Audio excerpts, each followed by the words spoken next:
All right, let's get started. Good morning, everyone. Welcome to the Central Asia program. My name is Sébastien Pirous. I'm the director of this Central Asia program at George Washington University. And welcome all to this panel on COP29, Azerbaijan, and environmental and human rights.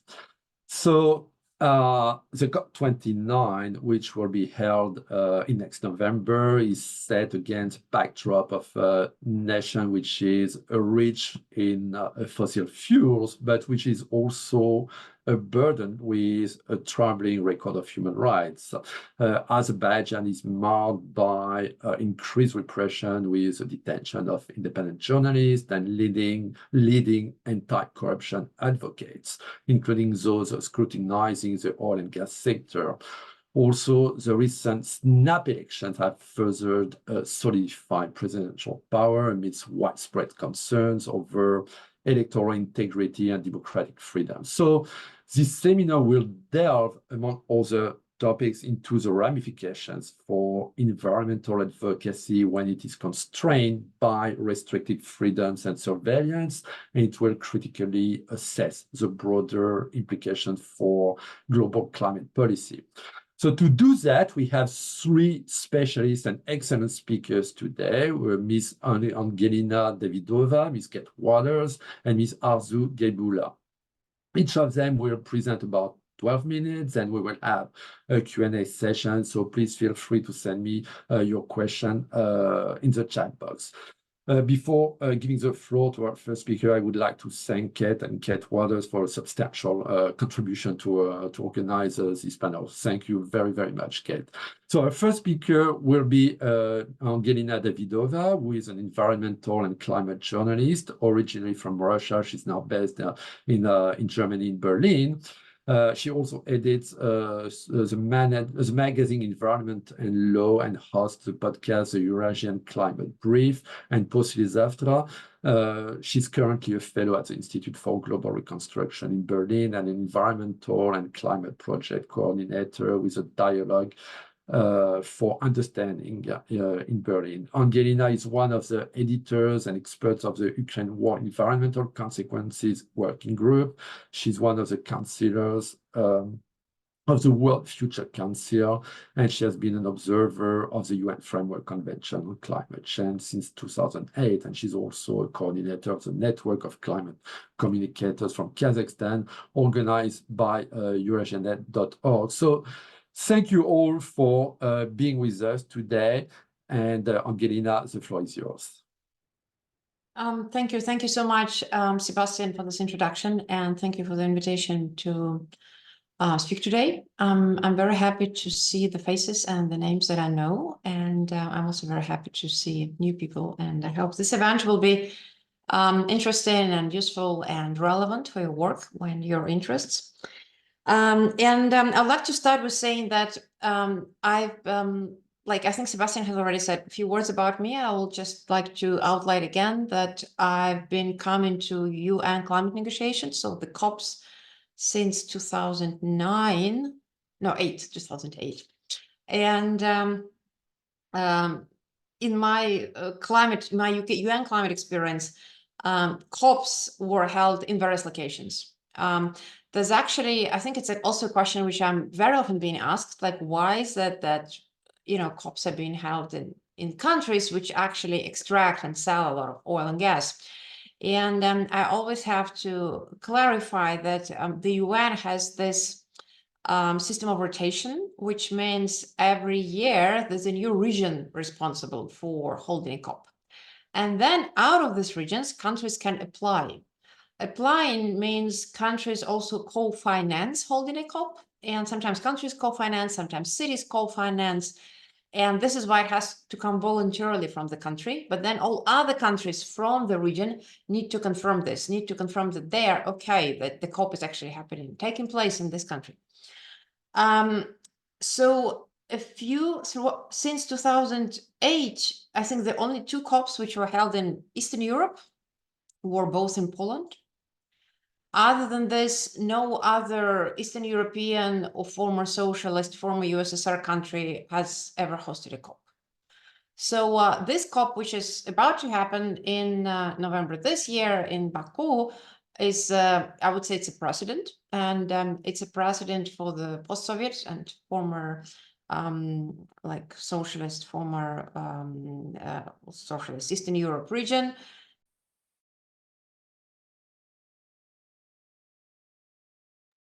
Somehow I muted myself, sorry. And this is important from a number of perspectives.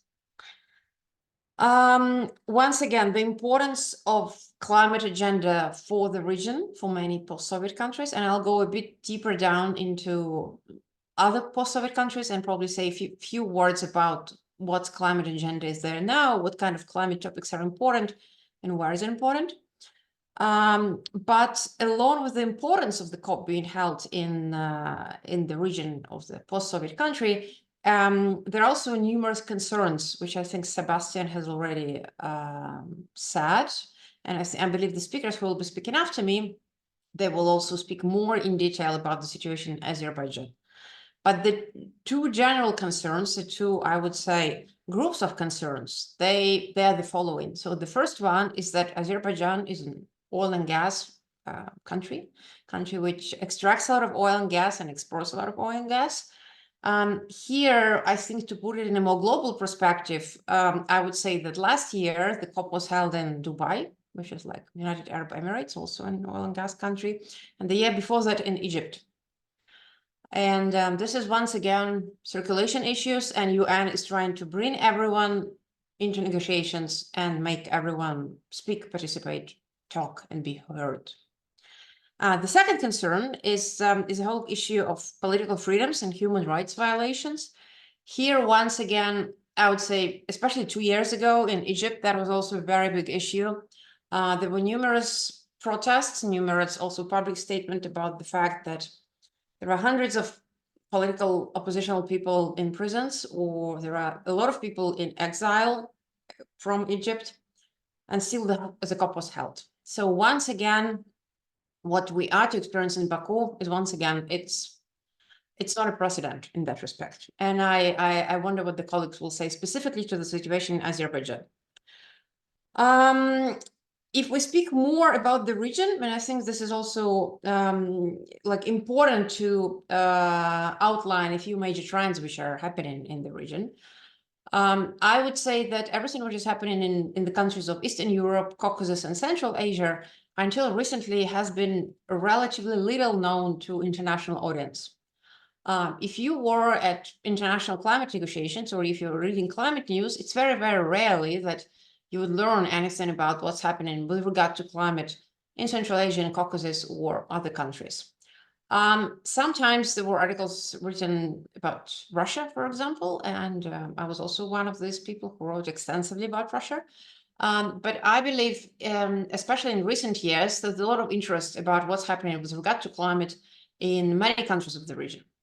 And usually when we speak about like all the variety of the countries which are represented, they're usually being divided into three major groups. So the first group would be Eastern European countries, so countries of the former Soviet Union, which are now considered to be geographically like Eastern Europe. Caucasus, so the three countries of the Caucasus region, Azerbaijan, Armenia, and Georgia, and then the 5 countries of Central Asia. This is a purely geographical division, because all these countries can also be reorganized and regrouped depending on the political situation it is in the country, depending on the role of civil society which is out there in the country, depending on the degree of climate vulnerability of the countries, or depending on the fact whether countries are oil, gas, and other fossil fuels producer and exporter, or whether they import and they rely more on imports on fossil fuels. So there could be numerous groups and numerous categories. However, I mean, I still stick to the Eastern Europe, Central Asia, and Caucasus division. And yeah, I'll say a few very short words about each group. I'll start with Caucasus because we speak about Azerbaijan. I have not extensively worked on Azerbaijan, and I believe this is also an area where my colleagues, Arzu and Kate, will speak much more about. I had some experience of working on climate-related issue in Georgia and Armenia, and this is the 2 neighboring countries of Azerbaijan. So for both countries, the most important climate questions at the moment are obviously questions of climate adaptation and climate risks. In both of the countries, negative impacts of climate change are closely connected with water and issues of water scarcity and desertification in case of Armenia. And in both countries, we have some civil society structures who are actually trying to work on the issue of climate politics, climate mitigation, climate adaptation. Both countries are receiving money from international climate foundations for climate adaptation and climate mitigation programs. And for both countries, both Armenia and Georgia, hydropower energy plays a big role. And this is where you also see there are quite a few stories about new plans to build hydropower dams, which, however, provoke protests from local groups and environmental groups because they think these projects will be environmentally damaging. So those were Armenia, Georgia. Now, the second group, Central Asia, very diverse group. You have some countries, including Kazakhstan and Turkmenistan, which are large producers of oil and gas and coal. You have countries which rely on imports of energy. You have also countries which rely on hydropower energy. Economically, the countries are very different. Politically, countries are very different. Interest towards climate agenda is a relatively new thing for many of the countries. You have a country of Kazakhstan, which is one of the largest countries in the world in terms of area. It's like 9th largest country in the world, which only has a population of 17 million. Large producer of oil and gas. Civil society, which has been working more and more actively on climate-related and environmental-related topics in recent years. More international climate finance go into the country which actually announced it would go net zero by 2060, and it's still working out its long-term low carbon development strategy. Country which is trying some modest development of renewable energy, especially in the last few years. Then you have a country of Uzbekistan, which is one of the most vulnerable countries from the climate risks. Once again, because of water issue, because of water security, because of food security issue, Uzbekistan is a large agricultural producer, and agricultural production closely connected with water deficit, closely connected with other negative consequences of climate change, obviously puts threats, political, economic, social threats. Uzbekistan, with the recent change in political changes in the last years, have actually become a bit more open, also in terms of civil society structures. And we know, and we work with a number of civil society groups from Uzbekistan, which have actually been very interested in climate agenda in the last years. And Uzbekistan has also saw quite a lot of international development money and climate money mainly go into the development of solar energy facilities in Uzbekistan. I realize that time is running out, so I'll try to be very brief with all other countries I'm speaking about. So Kyrgyzstan, Tajikistan rely a lot on hydropower energy, and both had plans to construct new hydropower energy facilities, which once again provoked a lot of criticism from the neighboring countries. All 5 countries of the region share 2 large rivers of the region, Amudarya and Sirdarya, and we saw plans to take more water or plans to redistribute water usage also for their hydropower energy, actually provoking political conflicts in between the countries in the region. Turkmenistan is the country which is there's so much less known about what's happening with regard to civil society and climate agenda in Turkmenistan. I can hardly comment what's happening in the country. Large oil and gas producer, as we know, not that much to say. And also Turkmenistan has actually taken an active role in all international events in the region which speak about climate adaptation, climate risks. So there's a lot of cooperation in the region on the issues of water, climate risks and climate adaptation, less so on climate mitigation and further questions. And the last group, which I would like to briefly outline, obviously the countries which belong to Eastern Europe and which are also former Soviet Union countries, including Ukraine, Russia, and Belarus. You're all aware of the war which Russia started in Ukraine a bit more than 2 years ago. And obviously the whole region, and that region in particular, have had various impacts from the war, including climate action of the countries, including climate adaptation plans, including the importance of climate agenda in the region in general. Russia remains to be a large producer for oil and gas and many other fossil fuels and minerals, and with the exports market changing from Western Europe and North America to Asian markets.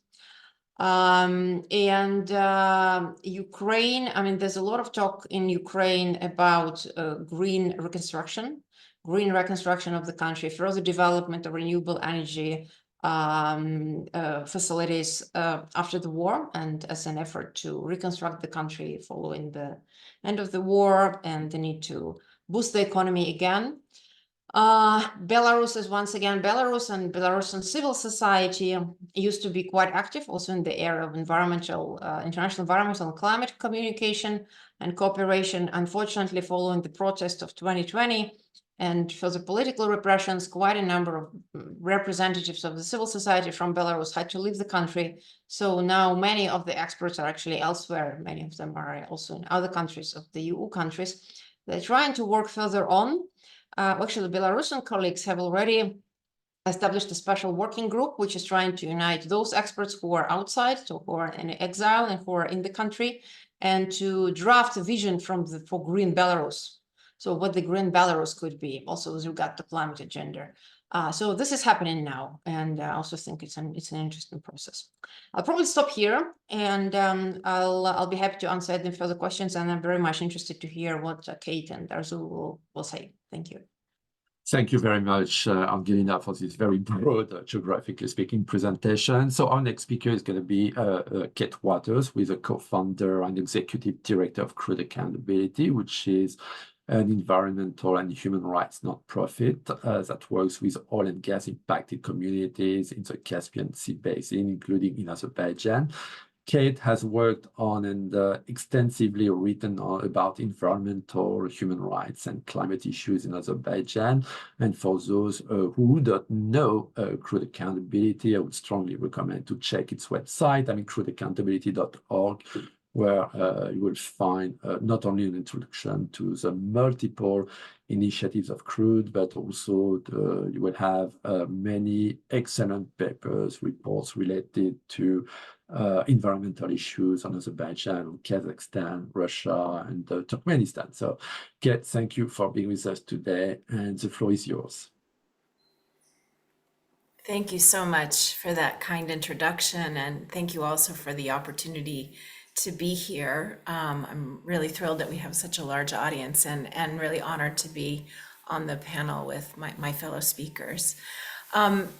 As Angelina pointed out, this is the third year in a row that the COP has been organized in a country that has significant fossil fuel reserves, and also a poor human rights record. And I want to go into a little bit into sort of the facts that we have around, and the statistics and information we have about Azerbaijan and its role in the fossil fuel industry, particularly in the Caucasus, and then hopefully set it up so for Arzu to speak more generally about civil society and human rights in the country. So I won't be focusing on that aspect too much, but I do want to start with a few statistics that I think help us understand the degree to which Azerbaijan's economy is reliant on the fossil fuel sector.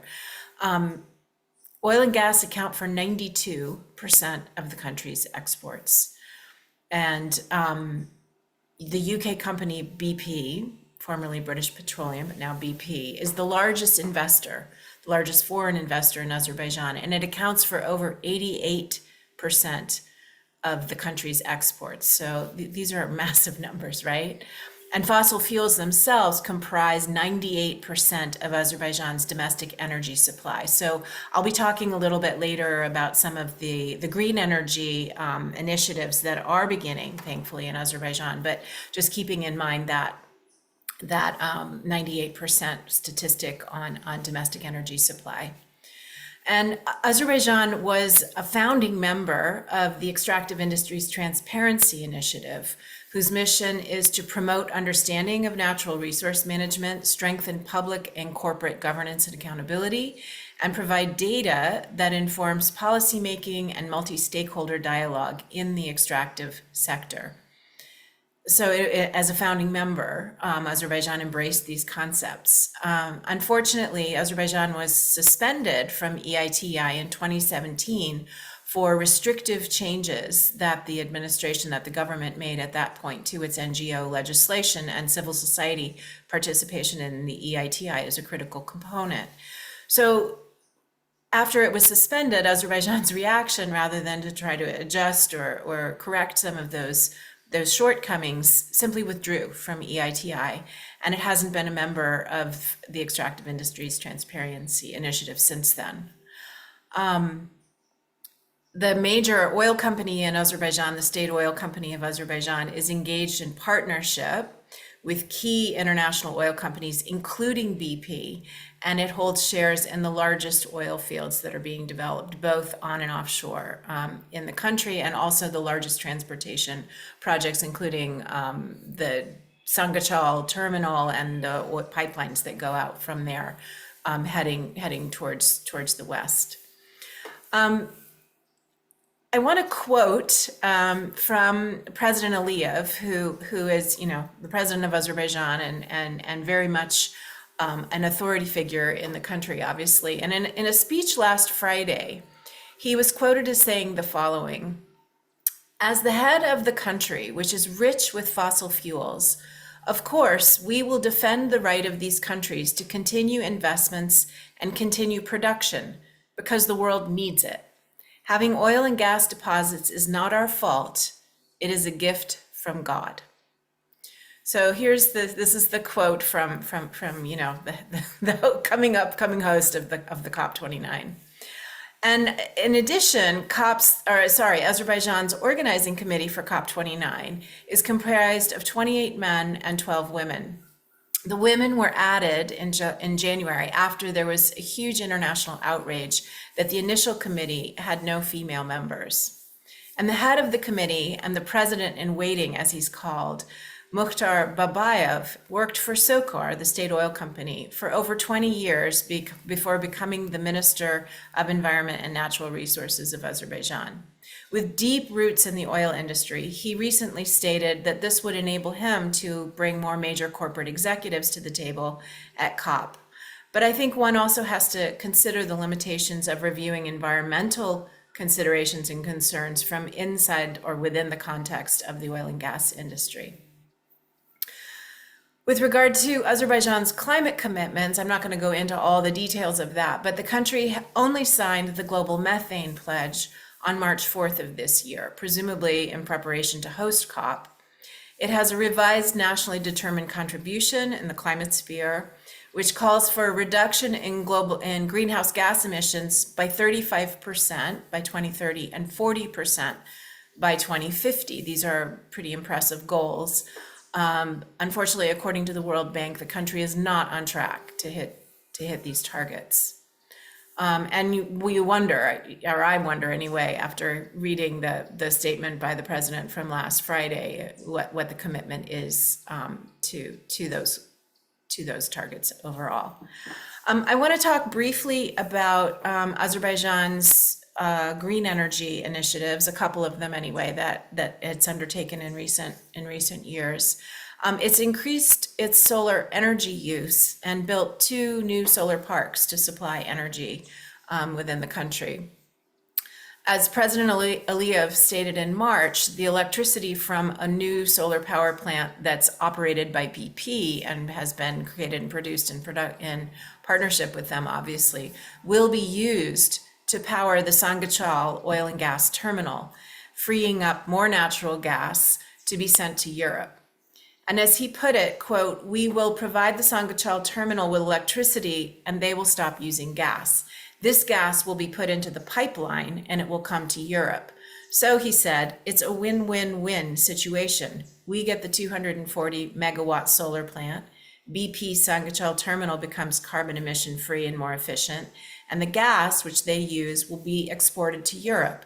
So this project, which we consider to be very important, is a project that we consider to be very important with respect to energy efficiency." A second solar power plant also received funding, significant lending from the EBRD, from the Asian Development Bank, and from other international financial institutions. And the EBRD has a very similar sort of logic in describing this plant in its own literature.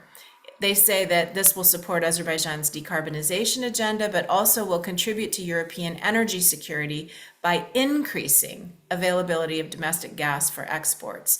In other words, greenwashing of Azerbaijan's domestic energy supply contributes to the decarbonization agenda of the EBRD and Azerbaijan, while in fact natural gas extraction and export does not decrease.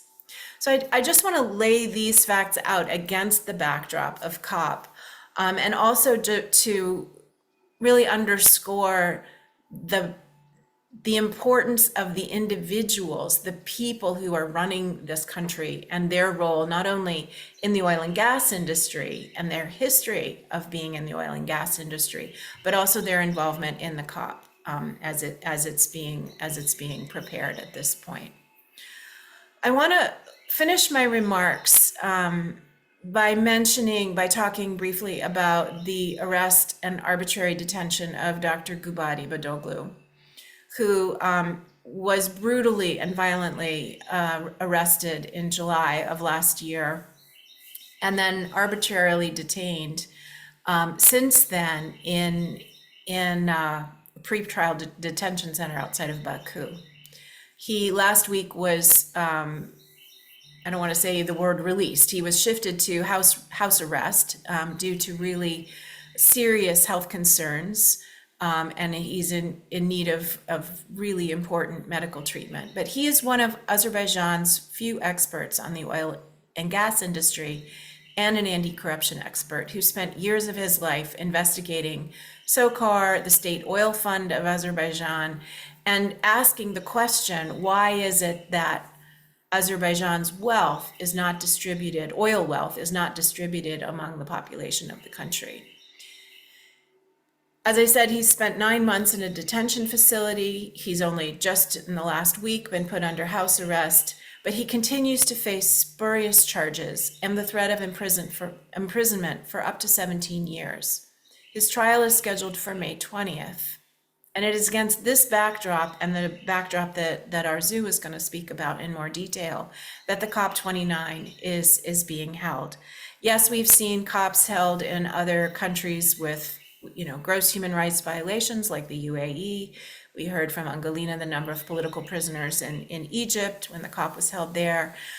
But I think as the international community, it's our responsibility to sort of look at this circumstance in the broader context, to look at COP in this region, this historic, meeting being held in our region for the first time ever, and really start to wonder and to raise the question about what is it that the international community wants to require, needs to demand in the face of the COP being held in Azerbaijan under these circumstances, particularly when the most critical voices about the oil and gas industry, which is the backbone of the economy of Azerbaijan, are being detained, imprisoned, and have their human rights violated.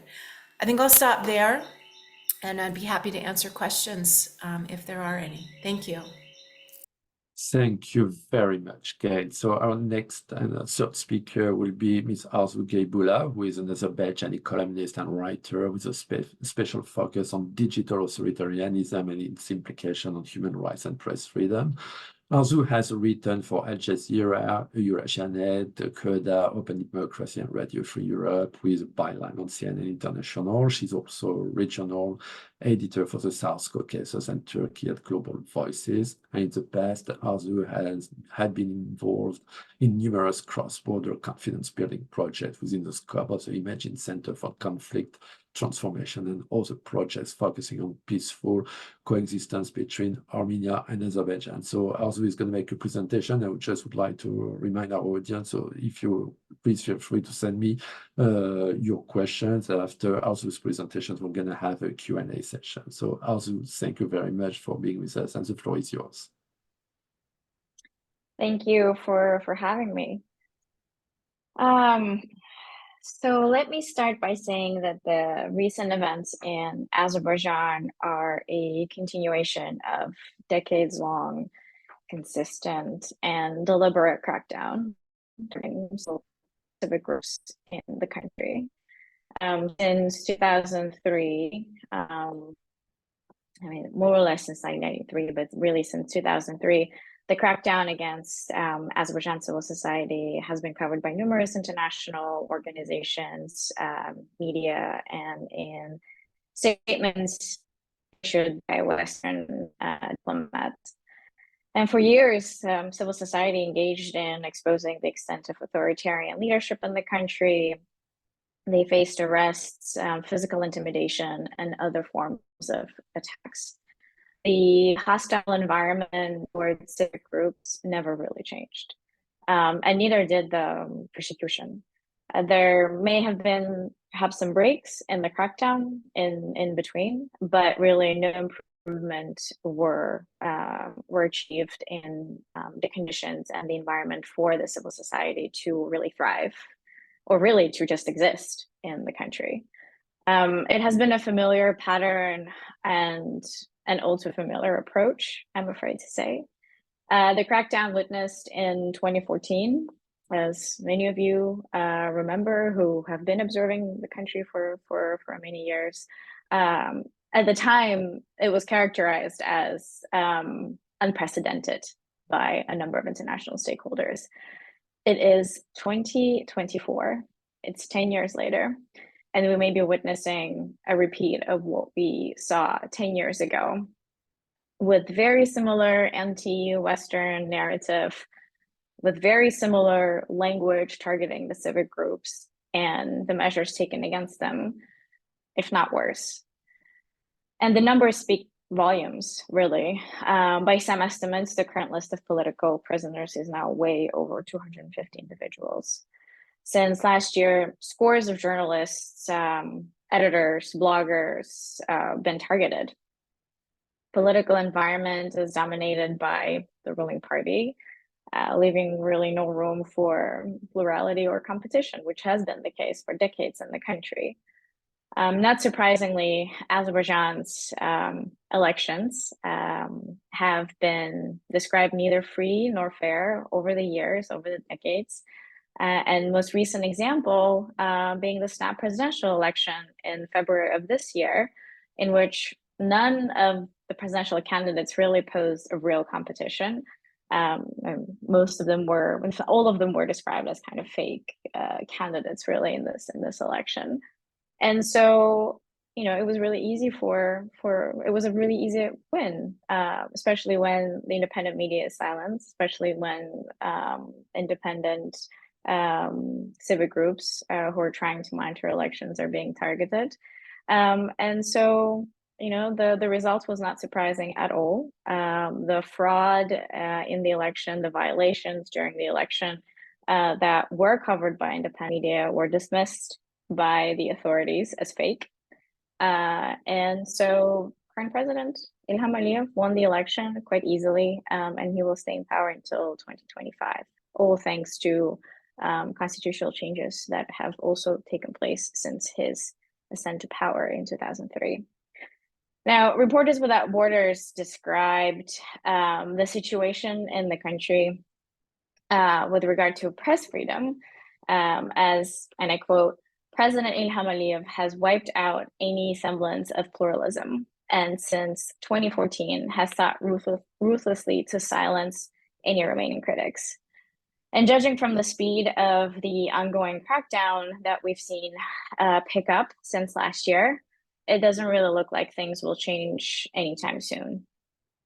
Globally recognized human rights organizations and international media continue to cover the situation on the ground and continue to use the very term that, you know, we've been using for a number of years, describing what's happening as unprecedented. But really, I think the environment of impunity has reached a new low.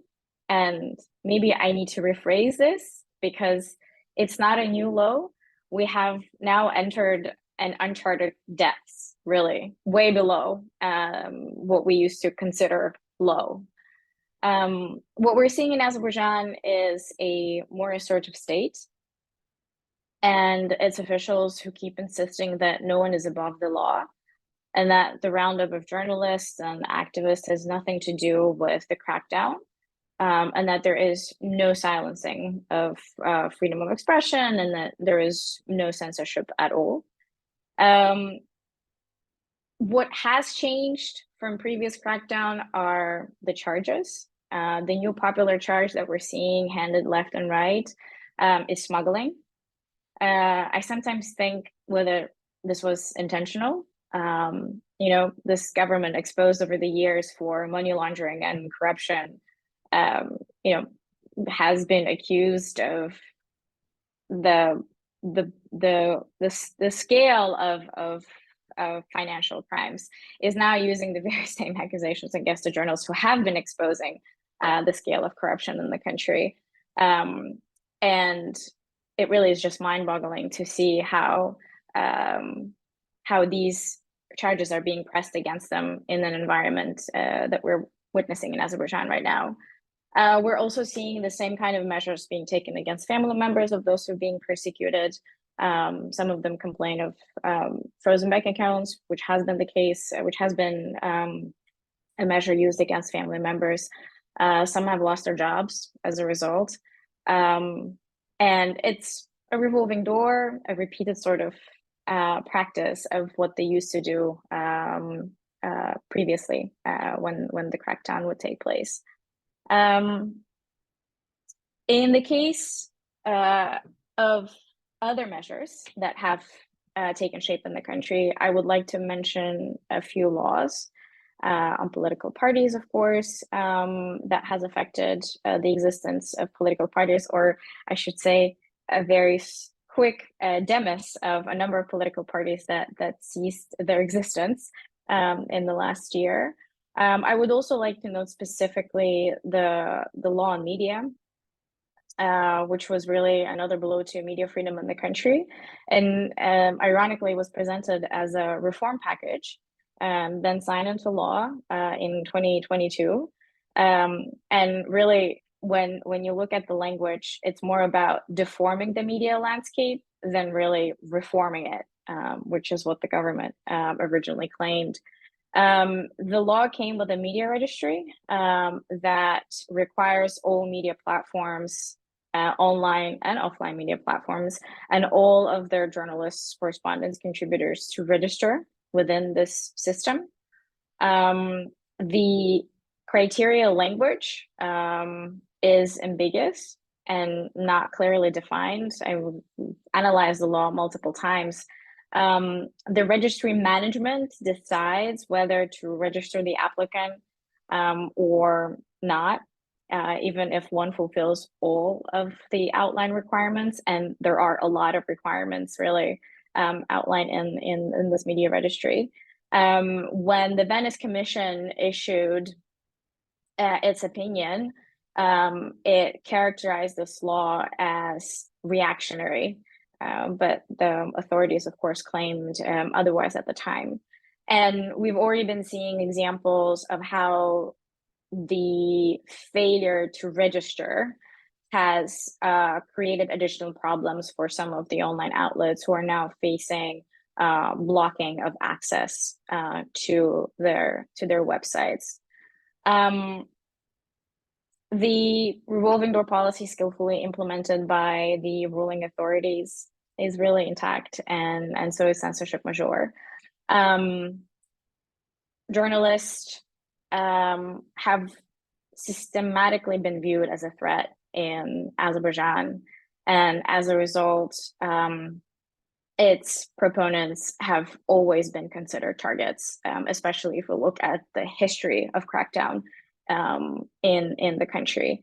And as such, their silencing really is taking place not only in a total state of impunity, but also through a broader set of actions and measures introduced by the state actors and those affiliated with it. And what's also interesting, what we're seeing now, is that it's not just the state officials who are voicing unsupported claims and accusations of those currently behind bars, by arguing that they're being Western agents or spies and whatnot. But this narrative is also channeled through state-funded and pro-government media outlets. For instance, prior to the raid of one of the media outlets that has been targeted in the past several months, namely Toplum TV, they were targeted in an article that was published by a pro-government media. The same article claimed that Toplum TV, as well as Abzas News, which is another online outlet that was targeted in November, has been targeted since November 2023, were organizations, platforms, institutions, all financed by Western governments, specifically the United States, to spread anti-Azerbaijani narrative. The same outlet claimed in a different article that it published that independent regional news outlets were engaged in spreading evil and slander against Azerbaijan.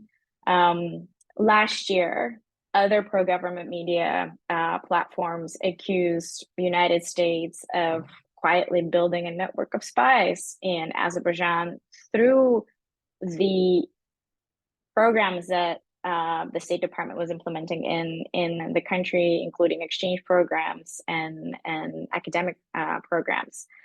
In 2024, the authorities also claimed that they uncovered, another network of spies, this time operated by the French intelligence agencies. So, and let me be clear, none of these articles that have been targeting not only the local civic groups, but also Western stakeholders have provided any evidence to these claims.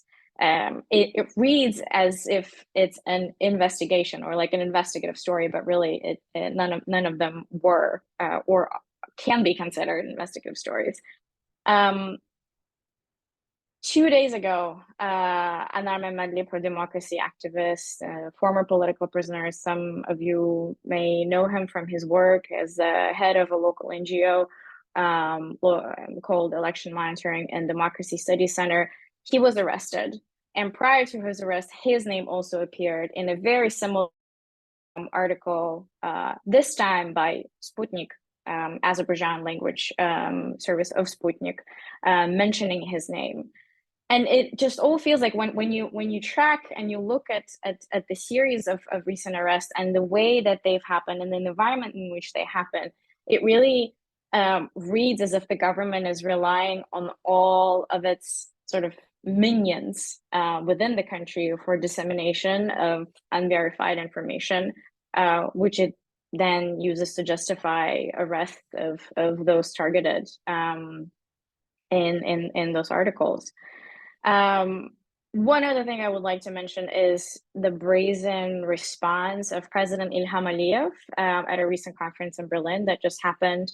It actually sums up the situation really well.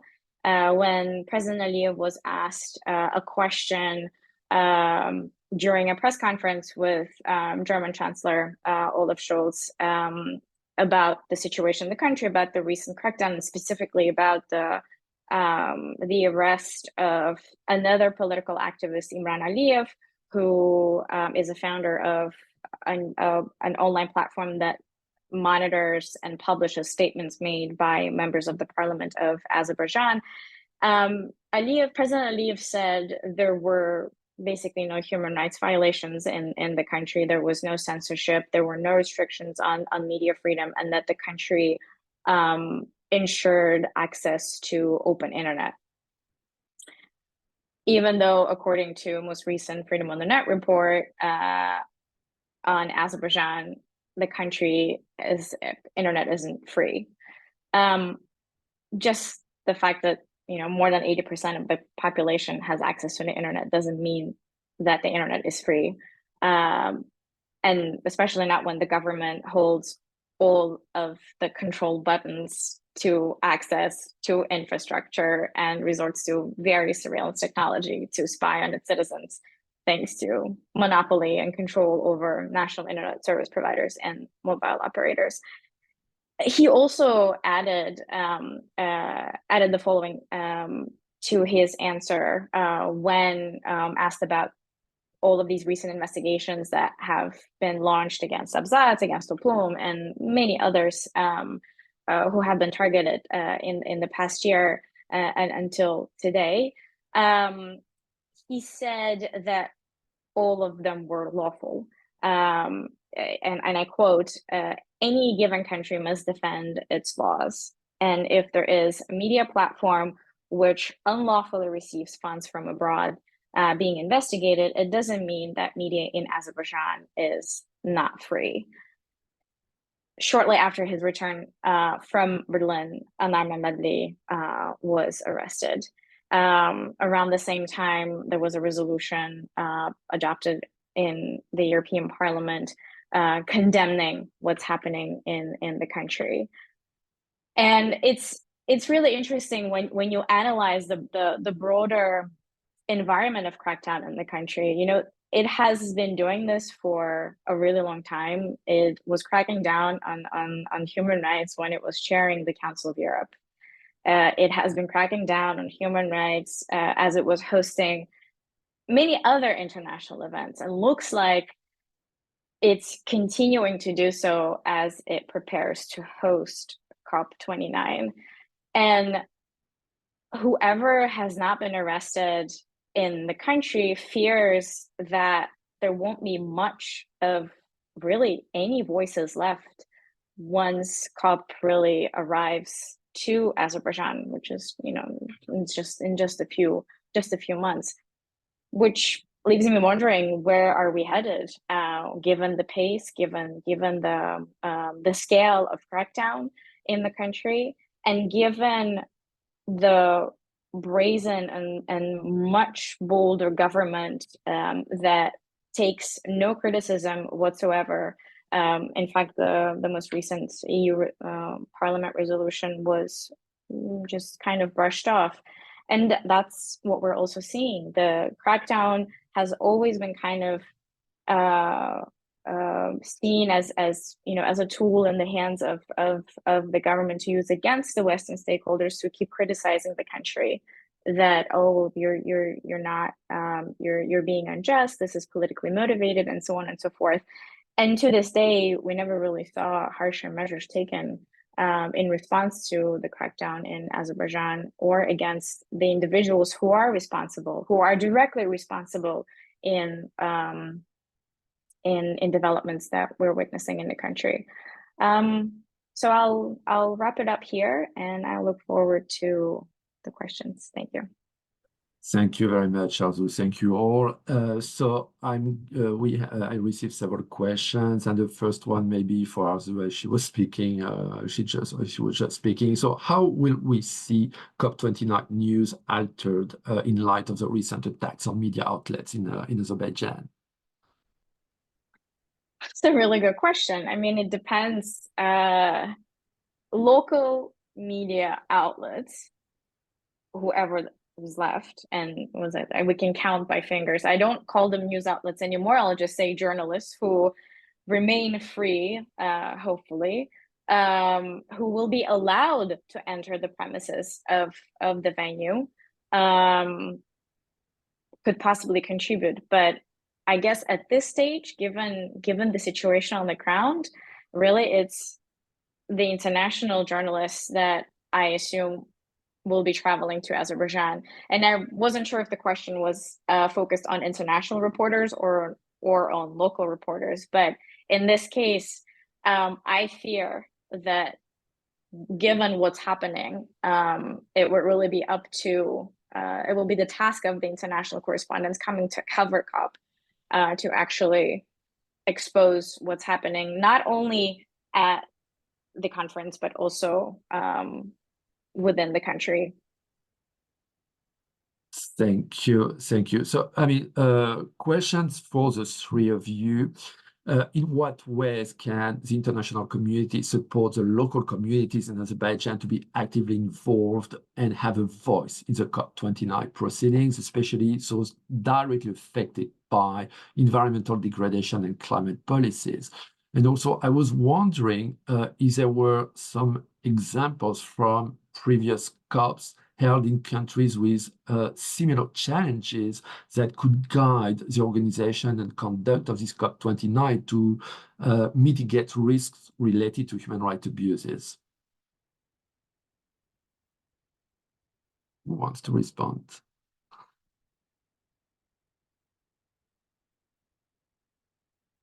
Any of you wants to respond?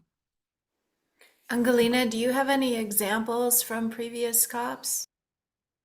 Well, I mean, it was also one of the questions which I wanted to ask Arzu, and maybe I can also use this chance. I get a lot of requests from representatives of international civil society and groups working on climate, like what can they do in Azerbaijan? How can they get in touch with the local groups? What is possible? What can be done? What makes sense? And as I mentioned, I have not worked specifically to Azerbaijan, so I cannot say much, but I will probably just, rephrase these questions. So the first question would be like for me to Arzu, like, what do you think makes sense with the groups or experts who are still in the country? And the second question is about security issues. Like, what can you say about security issues for both people from international community, including activist journalists, but also people from other, I would say, post-Soviet countries who potentially travel to Azerbaijan? So if you have any tips or any information you could share with us, that would be more than relevant. So sorry, I just rephrased the question as two questions, but then maybe it can also help us build up a more specific discussion. Yeah. Arzu, Arzu, please go ahead. Yeah. Sure. Angelina, I get asked that question a lot these days myself. I obviously am not going to mention the names just for the sake of security and safety of these potential collaborators. But let me start by saying that the list of potential partners is getting shorter and shorter as a result of what's happening in the country. And my concern is that by the time COP starts, whatever tentative or possible partnership that could happen may not even be possible as a result of the crackdown and the speed of the crackdown. Now, having said that, Anar Mehmedli, for instance, was a founder of a new initiative specifically focused on climate justice ahead of COP29. And there were a number of other platforms involved in this initiative. Now I'm mentioning Anar because he has been targeted. And by the way, I've just learned that he is also being pressed with smuggling charges, as in the case of other activists and journalists who've been targeted.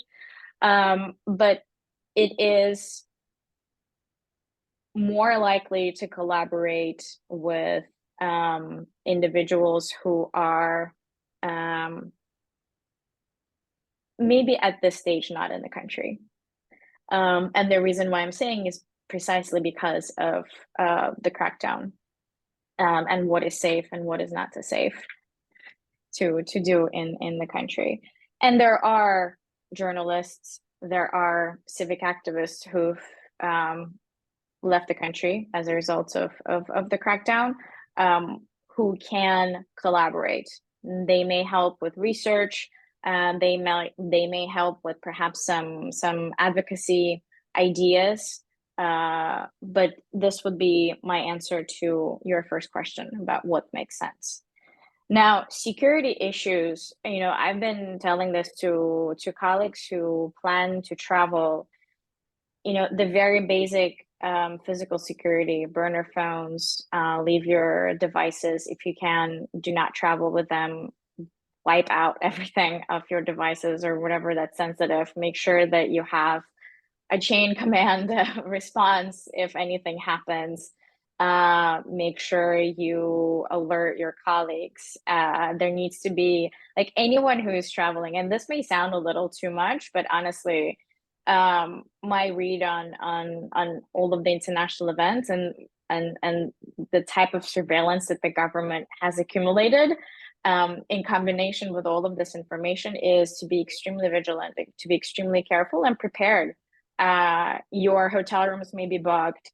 The phone in hotel rooms may be bugged. You may have a tail on you when you arrive, especially if you're coming in from a human rights organization or environmental organization who actually is going to expose the pollution from the fossil fuel production on Absheron Peninsula, or you're going to expose the pollution of air as a result of this fossil fuel production, which is exactly what some of the environmental activists and part of this initiative that Anaj is part of were trying to expose. So the very basic security measures that you would take if you were going to, say, a conflict zone. You know, this is, I'm not exaggerating, just because of the scale of surveillance in the country. I don't know if that answered your question, but that's my read. This was highly useful, so yes, thank you. Yeah. Could I add just a couple of words on that? Just if you look at the membership of the organizing committee of COP, among those people are, you know, the Minister of Interior, Internal Security, the folks who are part of the security services of Azerbaijan, Border Patrol, security police. They are part of the organizing committee of COP. Maybe that's standard procedure in every country. I don't know, but I suspect it is not. So I just would say that to underscore the security issues that Arzu is presenting. Thank you, Kate. I mean, we just have 2 more minutes before concluding this event, and I have a question which might be a good question to conclude this event.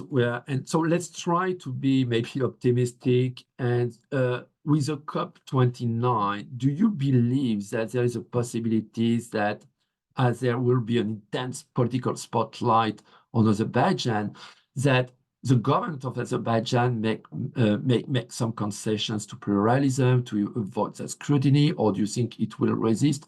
So will there be any international pressure on Azerbaijan, on the government of Azerbaijan? What do you think? I mean, I can start. I think any international spotlight is important, and not just in the run-up to COP. Like, starting from now until November, I think consistent approach to exposing what's happening in the country is not just necessary, it's needed, because it's important to keep the story alive. Quite often we've seen in the case of Azerbaijan, and I believe this is the case for many countries where similar situation is the case, is when, you know, the story with crackdown, with human rights abuse, with violations shines at a time of some international event, and then it's forgotten. And I think this is important. It's important to avoid that. So any international spotlight is necessary. Now, as I said in my intervention, the government of Azerbaijan is not the same government that was in 2014, 10 years ago. At the time, perhaps there was some consideration given to its international reputation, to its international image, and perhaps some concern about how it's being described and used in international coverage. Now, things have changed, and the language is brazen, the attitude is more brazen, and whether the spotlight would play a role, I have doubts about that. But again, having said that, it's extremely important to keep the spotlight on, to keep the advocacy going, to keep calling for the release of political prisoners, to keep calling on the government to stop harassing journalists, to release the ones who have been jailed, and to ensure that the government, and to ensure that Azerbaijan has a functioning and alive civil society that can be present during COP, pre-COP, during COP, and after COP, because that's another major concern, is that once COP is over, the situation may worsen. So that would be my take on the spotlight. Thank you, Arzu. Angelina, okay, do you want to answer or to add just a few words before we conclude the event?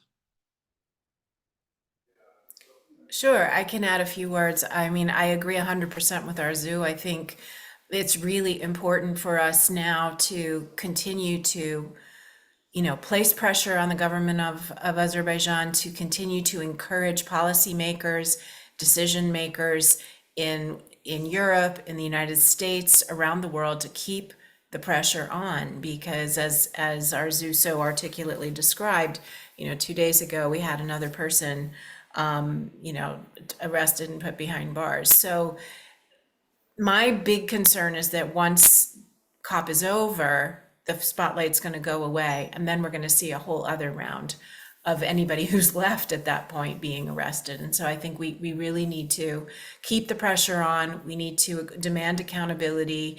And we also need to call on the international institutions like the United Nations to uphold their own standards when engaging, and sort of find this balance between engaging the world community on this critical issue of climate, but also respecting their own human rights commitments.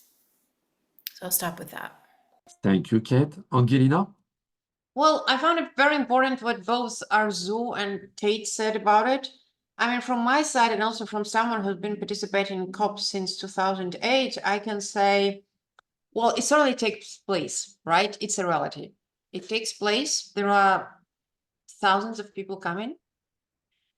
And on one hand, we should all be aware of the risks, and we should be realistic about what the situation really is with regard to political situation, media situation, civil society situation.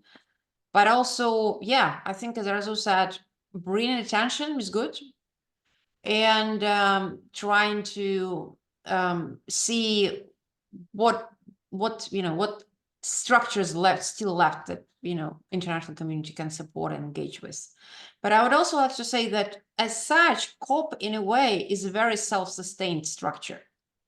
It's a structure which mostly deals with the internal issues, with a lot of bureaucratic issues, with issues which go from one COP to another. So in a way, there are two levels. Like the most important level would be, and here once again, without any judgment, it will be an internal level.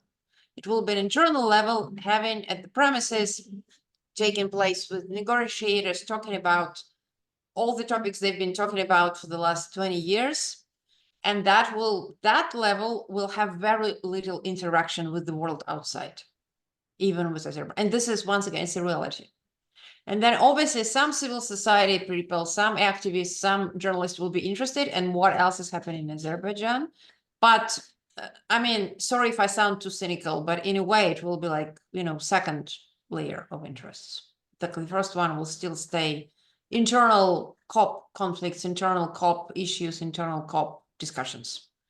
But then nevertheless, it's still an important point to bring attention to the country, what's happening in the country, to the region, and to people who are still trying to do something in the country or outside of the country. Yeah. Thank you. Thank you.